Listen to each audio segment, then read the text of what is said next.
Hey, welcome back to the Consulting Mind. Today we're going to talk about the Federal Reserve monetary policy in this quarter. So now, let's first start with the core driving factor of the market in first year half of 2021. On one hand, inflation is coming back and coming back quick. And also, the asset bubble seems to be growing quick as well. But then on the other hand, despite the economy growth seems to be getting back on track now, but there is still quite a lot of uncertainty, and not to mention the burst of the asset bubble risk. So the Fed will have to make their decision based on this two set of balancing consideration. So you can expect from now on, every speech that the Fed chairman or the Fed official made, every action they take will naturally have to consider both forces. So where is the inflation concern coming from? We can look at the data set of the inflation. So you can see early on this year, the US inflation was 1.4% only in January, which also fit the market expectation. And then it goes up to 1.7% in February. It still matched with the market expectation. In March, it further climbed to 2.6%, already close to 1% up comparing with February, but that's still okay because you can see the market consensus or expectation was only about 2.5%. So it is climbing up quick, but still within the expectation. But now here's the problem. You can see the inflation rate shoot up to 4.2% in April. Comparing with the market expectation was only about 3.6%. So what does that mean? It means the inflation rate is already coming way too faster than the market has been expected since April. So how does the market react to this unexpectedly high inflation in April? As you can see from the chart, all three of the major equity index in US, including the Dow Jones, the S&P, and the Nasdaq, all of them fall and plummet after hearing the news. And what exactly is the market fearing about? As mentioned before, when Fed is making their monetary decision, they will have to make a counterbalance among a set of factors. They don't want the inflation going too high or going too low. They want a reasonable level of inflation. And also, they definitely don't want the inflation going too quick. So, if the inflation indeed is going too high and going too quick, they will have no choice but to exit the market earlier than expected. They will have to make the rate hike decision perhaps earlier than the market can withstand. Because if they don't, the damage caused by the uncontrollable inflation might be even higher than the burst of the asset bubble. Another reaction from the market is that they now expect a higher chance of the Fed to do the rate hike in the December FOMC meeting. You can see from the table that now the market expects there is a 10% probability that the Fed will lift up the interest rate, the Fed fund rate, from 0 to 25 basis point to 25 to 50 basis point in December.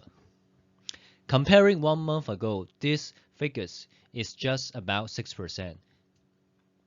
And then we can talk a little bit more about the stimulus package signed before.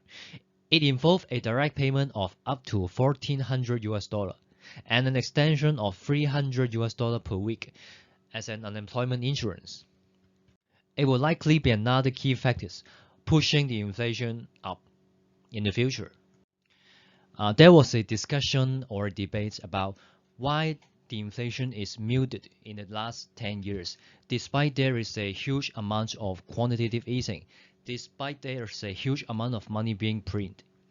One of the key explanation or consensus is that those money generated by the quantitative easing didn't go to the real economy. Instead, they mainly go to those financial institutions and financial asset class like equity, bond, and different commodity. So this stimulus package might have a potentially more high impact towards the inflation comparing to those quantitative easing, because this time the check will be passed on to those normal citizens like you and I, which will make it a higher chance that the money will go to the real economy. And what about the asset bubbles? I would now like to share with you some quotes and insight from the Financial Stability Report of May version. You can see from the quote that the high asset price in part reflect the continued low level of treasury yields. However, the valuation for some assets are elevated relative to the historical norms, even when using measures that account for treasury yields.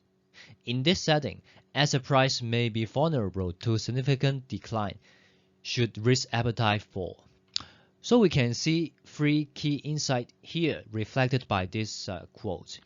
First is that the Fed is well aware and even acknowledged that there is an asset bubble existed. Secondly, the low interest rate has only accounted for partial reason for the high asset valuation price. And third, some asset valuation are still high, even taking into the consideration of the low yield and low interest rate impact. So you got to be very careful here contemplating what does that mean. Because we all know that lower interest rate mean lower discount rate. And very naturally, lower discount rate mean high asset price. It's just finance and investment 101, right? We all know about that. But now, hey, the Fed said no. The low interest rate has only account for some of the reason for the elevated asset. And it directly warned you about the elevated asset price. So I think you won't be surprised for the sudden plummet or drop of the free equity index mentioned before. With respect to this kind of market context and kind of market conditions. And we can take a look of the S&P 500 forward PE. I think you won't be surprised to hear that now the forward PE of the S&P 500 has already reached a record high level of about 22 or 23 something, comparing to the level of financial crisis in 2008. And what does a high forward PE ratio mean? It means that the future expected earning of the corporate in S&P company in general cannot catch up with the asset price rising speed. It means those company is getting more and more expensive. And what about the vaccinations? The Fed had previously mentioned that 75% vaccination will be a good numbers for them to reconsider kicking off the debate of tapering again. So when you see the vaccination numbers getting closer to 75%, you will have to be aware of the market sentiment changes by then. And the current number of the vaccination in US is about 40 something. Another things that might be worth mentioning a bit is that the current Treasury Secretary, Janet Yellen, has tested the market by saying that the rate hike might have to come earlier in order to prevent the economy from overheating.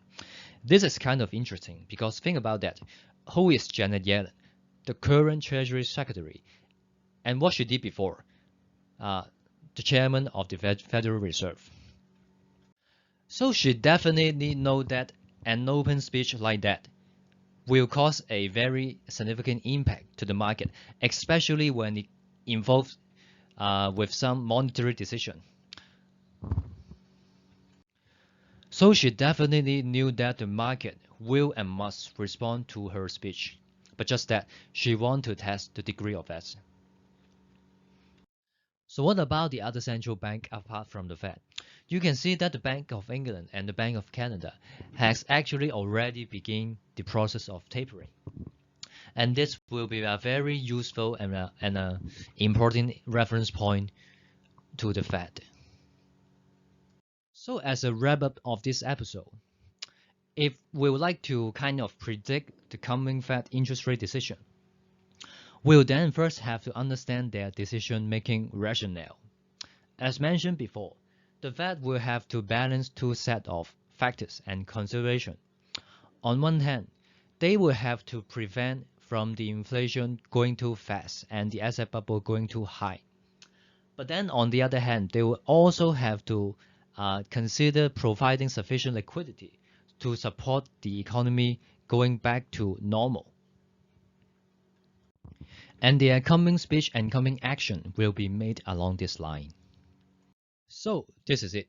If you like this episode, please click the like button and subscribe the channel for me. Thank you and see you soon.